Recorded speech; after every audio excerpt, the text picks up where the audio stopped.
하나님 아버지, 우리들의 마음을 주님께 집중합니다. 말씀하여 주옵소서. 예수님 이름으로 기도드립니다. 아멘. 지난주에 저희들은 성령님에 대해서 세 가지를 배웠습니다. 성령님이 오시면 죄에 대하여 우리를 깨우치고 책망한다는 것입니다. 의에 대하여 성령님은 오셔서 우리에게 말씀해 주신다는 것입니다. 세 번째로 심판에 대해서 성령님께서 책망하시고 말씀하신다는 것입니다. 이것을 조금 더 쉽게 설명을 하면, 대부분의 많은 사람들은 성령이 임하기 전에는 자기가 죄인이라고 고백하지 않고 인정하지 않으려고 합니다. 그래, 우리가 조금 죄를 짓긴 짓지만 그렇게 꼭 나만 죄 짓는 거냐? 모든 사람이 다 죄 짓는 거고, 이렇게 죄를 인정하지 않으려고 합니다. 근데 성령이 임하시면 그렇게 강팍했던 내 마음이 무너지면서 자기 허물과 실수와 죄를 인정하게 됩니다. 이게 성령의 역사입니다. 두 번째, 성령이 임하면 우리들이 가지고 있었던, 우리들이 주장하는 선행이나 의나 자기 합리화를 포기하게 됩니다. 내가 가지고 있는 선행과 내가 가지고 있는 의는 위선이고 거짓이라는 사실을 처음에는 인정하지 못하다가 이제 하나씩 하나씩 인정하게 됩니다. 그것이 성령의 역사입니다. 세 번째로, 성령이 임하면 이 세상에 종말이 있다는 사실을 인정하게 됩니다. 성령이 임하지 않으면요, 하나님 안 믿으면 세상에 종말이 있다는 거 안 믿습니다. 그리고 내 인생도 죽는다는 걸 인정하지 않으려고 합니다. 성령이 임하면 종말도 인정하고 심판도 인정을 하게 됩니다. 이게 성령의 역사입니다. 이런 영적 깨달음은 한꺼번에 다 알아지지 않습니다. 믿음의 수준만큼 알아지는 것입니다. 12절 말씀을 읽음으로 말씀을 시작하겠습니다. 12절 시작. 내가 아직도 너희에게 이를 것이 많으나 지금은 너희가 감당치 못하리라. 어린아이가 가지고 있는 지식과 정보와 경험을 중심으로 모든 사물을 판단하죠. 그래서 아무리 크고 좋은 것이 있다 할지라도 어린아이는 그것을 깨달을 능력도 이해력도 없지요. 어린아이만큼 아는 거예요.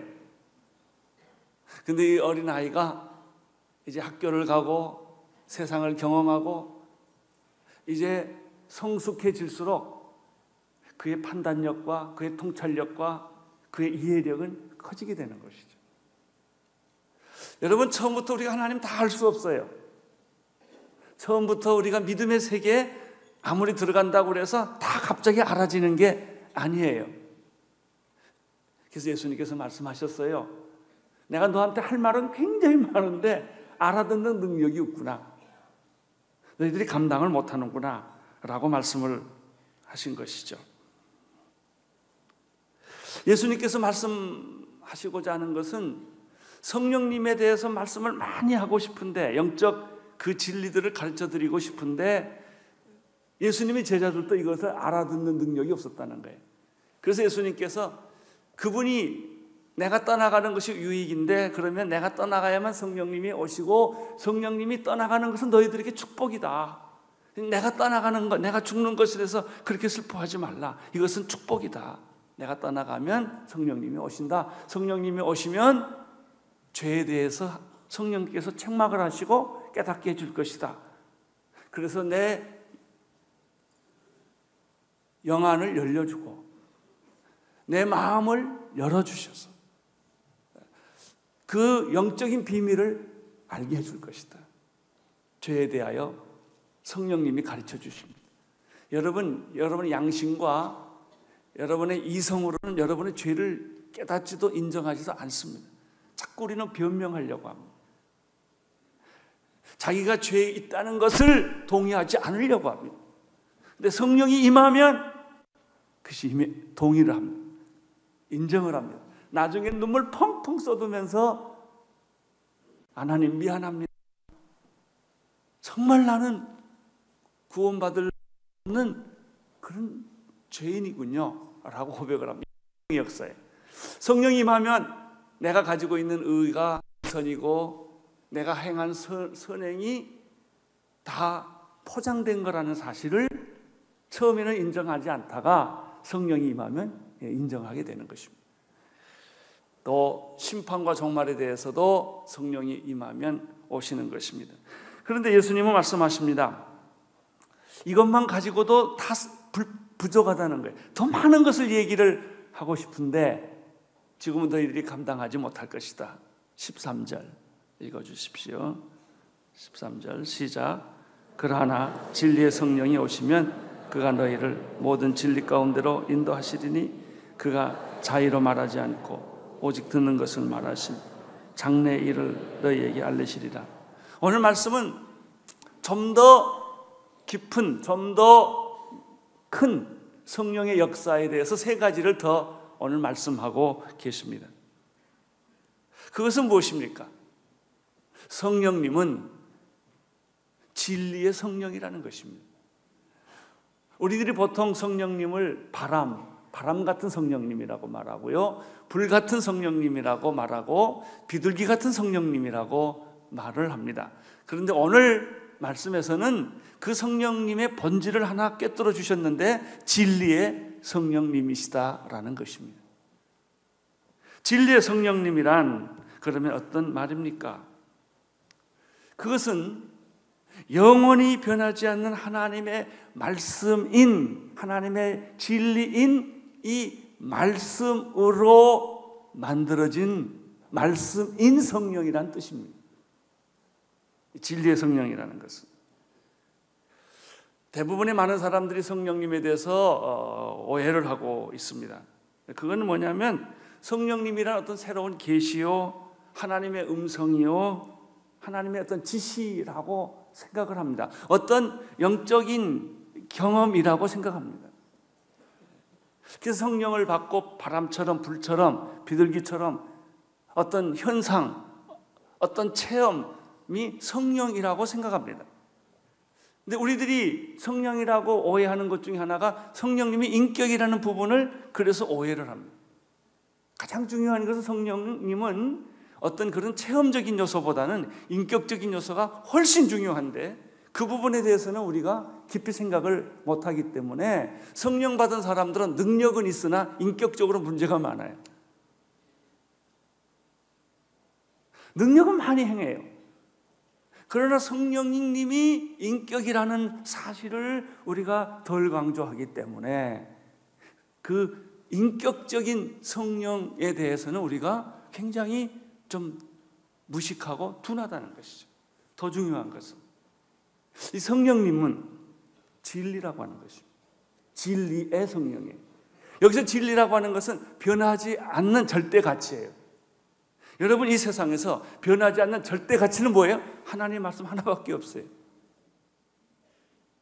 그래서 진짜 성령님이라고 말할 때는 여기 기록된 하나님의 말씀에 기초한 성령, 하나님의 진리인 이 말씀으로 만들어진, 형성된, 기초된, 관계된 그런 성령이라는 사실을 우리는 좀 깊이 생각하지 않고 자꾸 현상학적인 것, 어떤 경험적인 것, 어떤 체험적인 것, 어떤 능력을 받는 것, 이런 것들을 성령님이라고 부분적으로 오해하고 있다는 것입니다. 여러분, 오늘 기록된 말씀 진리의 성령이란 뭐냐 하면은 이 성령님이 바로 진리의 말씀인, 하나님의 말씀인 이 말씀이 성령이라는 것입니다. 나는 여러분들이 이 성령님에 대해서 정말 오해하지 않게 되기를 바랍니다. 그래서 성령 충만 받는다는 것이 어떤 현상으로 이해되지 않기를 바랍니다. 그 현상의 대표적인 것이 방언, 예언, 능력을 행하는 것, 귀신 쫓는 것, 그런 것들을 너무 중요시한다는 것이죠. 그러나 그보다 더 본질적으로 중요한 것은 성령님은 예수님이에요. 인격이에요. 성령님은 하나님이세요. 성령님은 진리의 성령님이세요.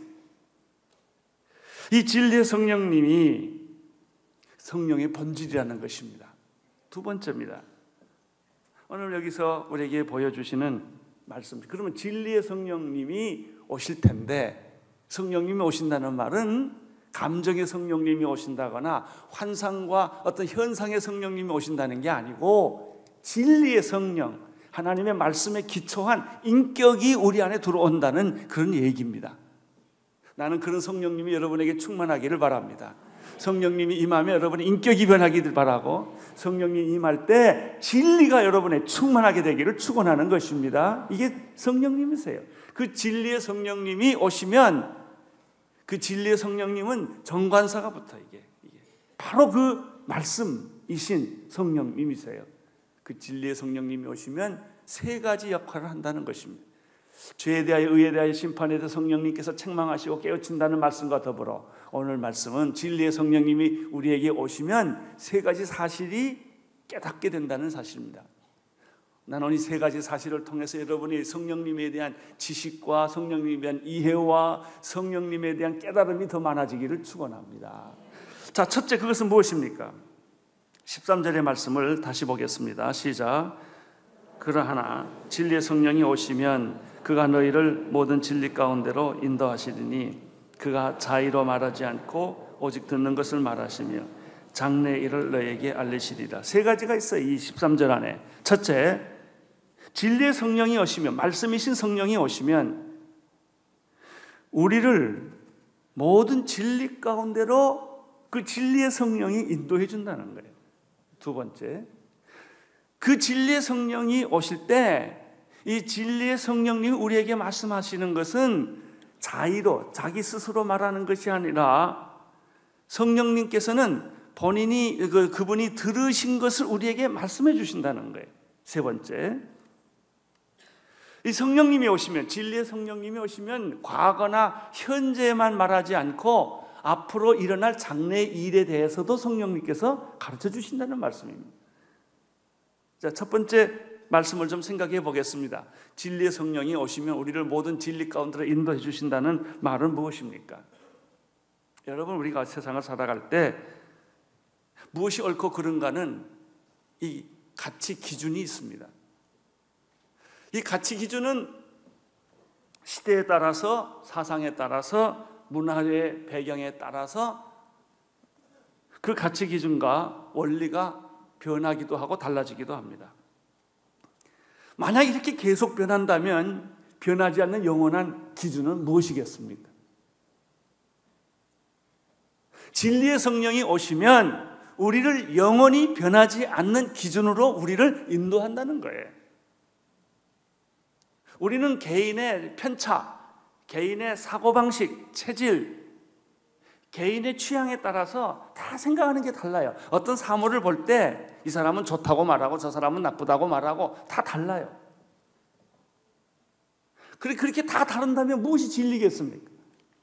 진리라고 하는 것은 시대를 초월해서, 진리라고 하는 것은 상황을 초월해서 항상 옳은 것이 진리예요. 그것이 하나님의 말씀이고 하나님의 기준이에요. 따라서 우리는 이 세상에 살면서 다 각자 다른 기준을 가지고 살아왔는데 진리의 성령이 오시면 우리를 진리로, 바른 기준으로 우리를 바꿔준다는 것이죠. 세상의 판단을 했던 여러분들이 이제 하나님의 판단하는 기준으로 바꿔지고, 세상의 상식적인 기준을 가지고 있던 여러분들이, 세상적인 기준을 가지고 있던 여러분들이 이제 성령이, 진리의 성령이 오시면 성경 말씀의 기준대로, 하나님의 기준대로, 진리의 기준대로 우리를 바꿔주는 역할을 성령님이 하신다는 거예요. 나는 여러분의 기준이 변하기를 바랍니다. 여러분이 지금까지 세상을 살아왔던 그 사고방식, 생활 방식이 그게 옳은 것이 아니란 말이죠. 그런데 그 옛날에 살아왔던 내 고집대로, 내 스타일대로 살아왔던 것을 항상 사람들은 옳다고 생각하고 있는 거예요. 그게 무너지기를 싫어하고요, 바꾸기를 싫어하고요, 그것을 항상 주려고 하는 것이죠. 그러니까 불행해지고, 그러니까 갈등이 생기는 거예요. 내 기준을 바꿔라, 내 기준을. 세상 기준에서 하나님의 기준으로 바꿔라. 이게 성령께서 하시는 일이다. 당신이 기준을 바꿀 때 당신은 변하는 것이다.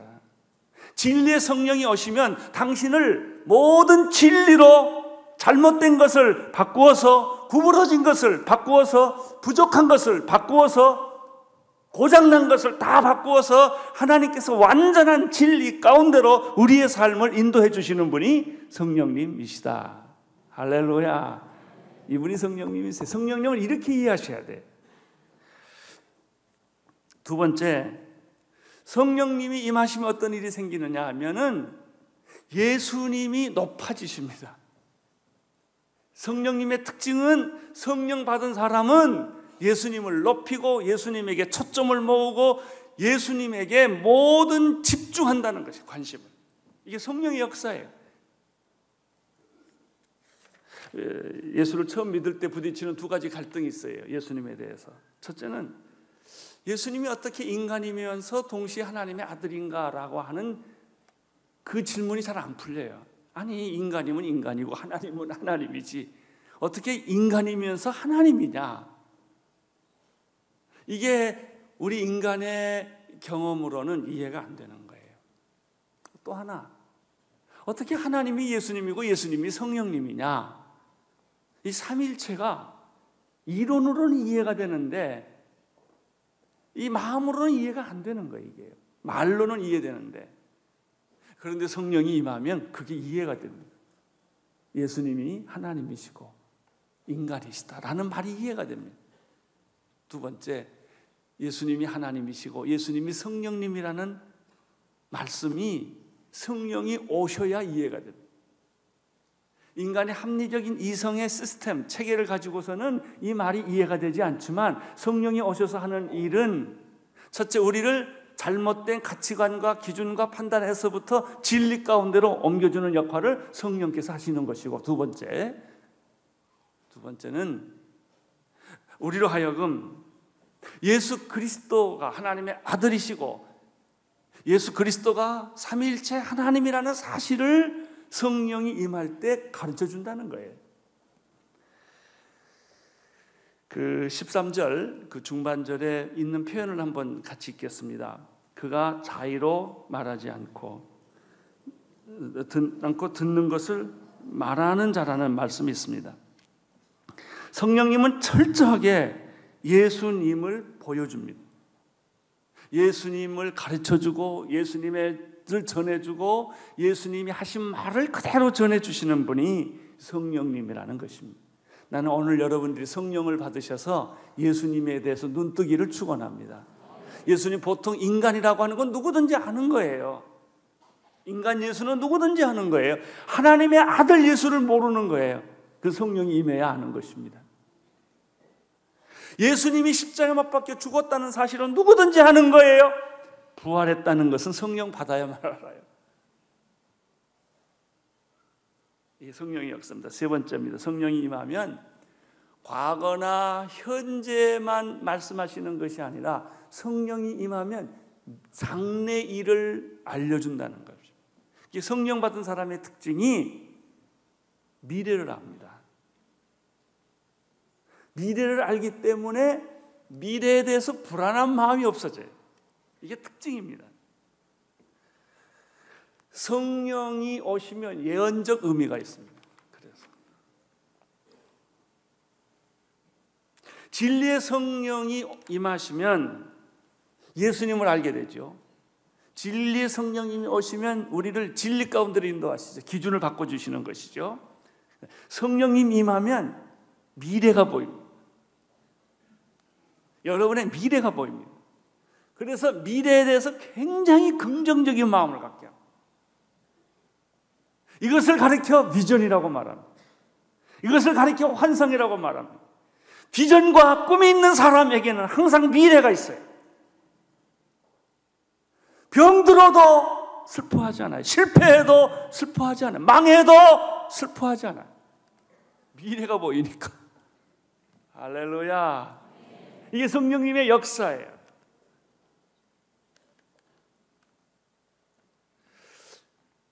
이 성령을 받으면요, 자기 과거도 보이고 현재도 보이지만 내가 가만히 있으면 내가 어떻게 해야 될 것을 알려줘야 해요. 어떻게 살아라, 이걸 가르쳐 주세요. 어떤 길로 가라, 이게 알아진다니까요. 무슨 일을 해라, 그걸 알아줘요. 그러니까 다 신학교 가는 거예요. 이거 보이니까 선교사로 가는 거고. 자기 인생을 바꾸는 이유가 뭘까요? 아무 누구도 가보지 않았는데 왜 인생을 바꿔요? 누가 개런티 해줍니까? 근데 성령께서 개런티 해주거든요. 이게 놀라운 거예요. 오늘 나는 여러분에게 성령이 임하기를 바랍니다. 그래서 여러분의 자녀의 미래가 보이기를 바랍니다. 이 민족의 미래가 보이기를 바라는 것입니다. 여러분, 죽고 나면 천국이 있다는 것도 성령 임하면 다 알게 돼요. 이게 놀라운 거예요. 장래 일을 알려줄 것이요. 왜 우리가 액트 29을 할까요? 왜 사도행전 교회를 꿈꿀까요? 우리 교회가 성령을 받다 보니까 그게 보인 거예요. 왜 우리가 비전 교회를 해요? 왜 우리가 선교사님을 보여? 어저께 오늘 제가 보고를 받으니까 우리 교회에서 파송된 선교사가 벌써 550명 됐더라고요. 금년에만 65명, 목사님들 이번 대거 떠납니다. 왜 떠나요? 성령이 임하니까 미래가 보이거든요. 성령이 임하니까 장래가 보이거든요. 할렐루야.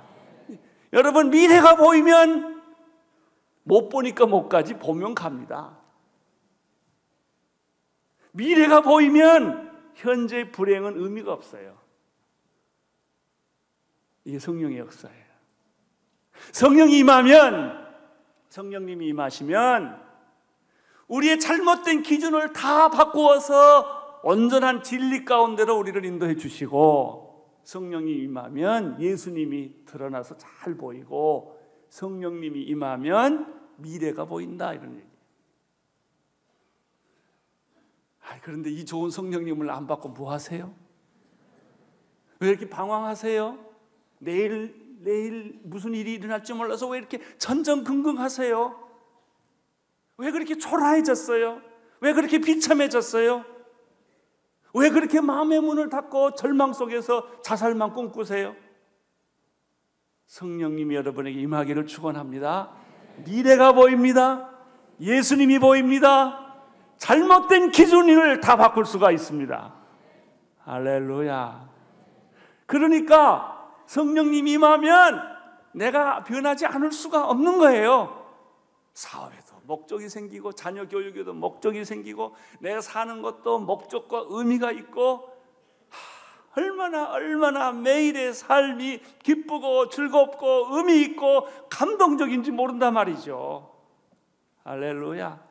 이게 예수 믿는 겁니다. 이게 거듭났다는 거예요.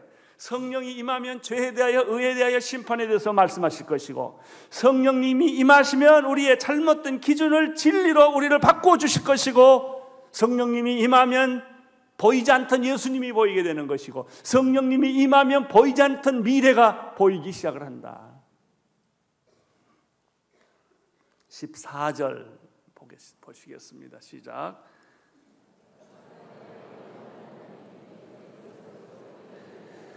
이런 성령의 역사는 14절에 한 가지 목표를 갖습니다. 그것은 그가 성령님이 내 영광을 나타내시리라. 할렐루야. 성령님이 하시는 일이 예수님의 뭘 나타내요? 영광을 나타내요. 이 성령 받으면 예수님이 확실하게 보입니다. 그 외에 카메라 같은 거 보면 초점이 안 맞으면 이렇게 안개 낀 것 같이 희미하잖아요. 게다가 초점을 쫙 맞추면 아주 선명하게 드러나는 것처럼 안개 같은 내 인생이 선명해진단 말이에요. 여러분, 예수님에 대한 영광이 선명해져요.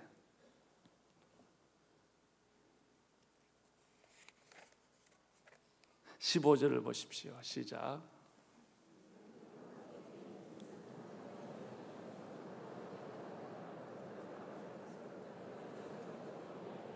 예수님은 말씀하셨습니다. 하나님의 모든 것은 다 내 것이다. 성령님은 어떤 분이신가? 예수님의 모든 것을 다 소유한 분이시다. 할렐루야. 신앙의 깊이란 성령님에 대한 깊이입니다. 나는 여러분들이 더 깊이 예수님을 만나기를 축원합니다. 그리고 더 깊이 성령님을 체험할 수 있게 되기를 축원합니다. 그래서 미래가 보이게 하십시오. 예수님이 보이게 하십시오. 진리가 보이게 하십시오. 기도하겠습니다. 하나님 아버지, 이 아침에 우리 모두가 진리에 거하게 하시고 예수님 안에 거하게 하시고 주님이 주시는 축복과 그 비전 안에 거하게 하여 주옵소서. 예수님 이름으로 기도드립니다.